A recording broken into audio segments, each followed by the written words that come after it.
It was a chilly autumn morning, and everything in the school seemed perfectly normal.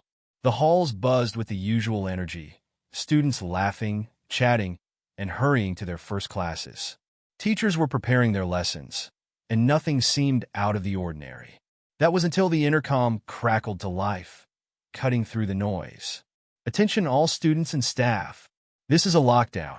Please remain in your classrooms and lock the doors immediately. At first, everyone assumed it was just another drill. They had gone through this procedure many times before. But this time, something felt different. The voice on the intercom wasn't calm. It was shaking, almost afraid. Unease quickly spread among the students, who began whispering nervously to one another. Even the teacher, who usually managed to stay composed, looked unsettled as they quickly moved to lock the door. Students pulled out their phones to check for updates, but there was no signal. No texts, no calls, no internet, nothing. It was as if they were completely cut off from the outside world. The air grew heavy with uncertainty. Then came the noises. At first, they were faint, almost unnoticeable. It sounded like footsteps echoing faintly down the hallway, but they were uneven, as if whoever, or whatever, was moving out there was dragging something along. The sounds grew louder, more chaotic. The distant crash of something heavy being knocked over was followed by the unmistakable sound of a muffled scream. It was a short, desperate cry, cut off too quickly. Everyone in the classroom froze. The teacher's face went pale as they pressed a finger to their lips, signaling for absolute silence. The students stared at the door, hearts racing, breath shallow, waiting for something, anything, to happen. Time seemed to slow, each second dragging on like an eternity. One of the braver students edged toward the window, their curiosity outweighing the growing sense of dread. Peering through the glass, they hoped for some sign of what was happening outside. But whatever they saw out there caused them to stumble backward, face drained of color, eyes wide with terror. They couldn't speak, their mouth opening and closing like a fish out of water, unable to form words. The whispers started again, panic building. Some students began to quietly cry, the tension in the room unbearable. The teacher, visibly shaken, tried to maintain control, but it was clear that even they didn't know what to do. And then, the lights went out. Darkness swallowed the classroom, leaving only the faint glow of the outside daylight filtering through the blinds. A collective gasp filled the room. In the silence that followed, they heard it again, the footsteps. But this time, they were closer, heavier, deliberate. The sound of slow, measured steps echoed through the hallway, growing louder with each passing second. Whoever, or whatever, it was getting closer to their classroom. Every heartbeat felt deafening in the suffocating quiet. The footsteps stopped right outside the door. No one dared to move. The silence was oppressive, weighing down on them like a heavy blanket. Then came the faint rattle of the doorknob, as if something on the other side was testing it. The door didn't budge, but the handle shook slightly, making an eerie, metallic sound that echoed in the otherwise silent room.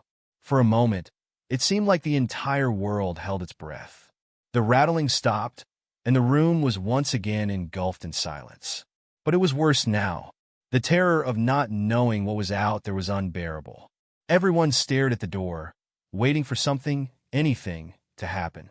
Suddenly, from above them, came a faint tapping sound. It was soft at first, barely noticeable, but it grew louder, more persistent. The noise was coming from the ceiling. Everyone's eyes darted upward, but the darkness made it impossible to see what was happening. The tapping became more frantic, moving across the ceiling as if something, or someone, was crawling inside the roof panels. Then, without warning, the ceiling tile above them shattered. A heavy, dark figure dropped down into the center of the room, landing with a thud that reverberated through the floor. It stood up slowly, unnaturally tall, its silhouette barely visible in the dim light. The students could hear its breathing, wet, ragged, and unnatural. It paused, standing there for what felt like an eternity, as if it was savoring their fear. Then it began to move, taking slow, deliberate steps toward the group of students huddled in the corner. The air grew colder with every step it took. The sound of its breathing filled the room, sending shivers down their spines. No one screamed. No one moved. They were frozen in terror, their minds unable to process what they were seeing. The creature came closer, looming over them, its shadow swallowing them in the darkness. Its breath, hot and putrid, washed over them. Just as it raised a clawed hand, ready to strike, a loud, sharp noise rang out from the hallway. A gunshot. The creature froze, its head jerking toward the door. Another gunshot followed, and the heavy footsteps of someone running echoed through the hallways. The figure hesitated for a moment, then let out a guttural snarl and retreated, disappearing into the shadows above them as quickly as it had appeared.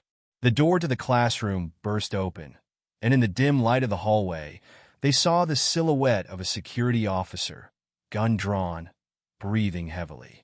His face was pale, eyes wide with fear. "Come on," he shouted. "We need to get out now." The students didn't need to be told twice. They scrambled to their feet, rushing out of the classroom and into the hallway, their legs weak from fear. The officer led them through the dark, empty hallways, the sound of more gunshots echoing in the distance. As they ran, they couldn't shake the feeling that something was still watching them, lurking in the shadows, waiting for another chance. Join our family and be part of our adventures. Just click the subscribe button now.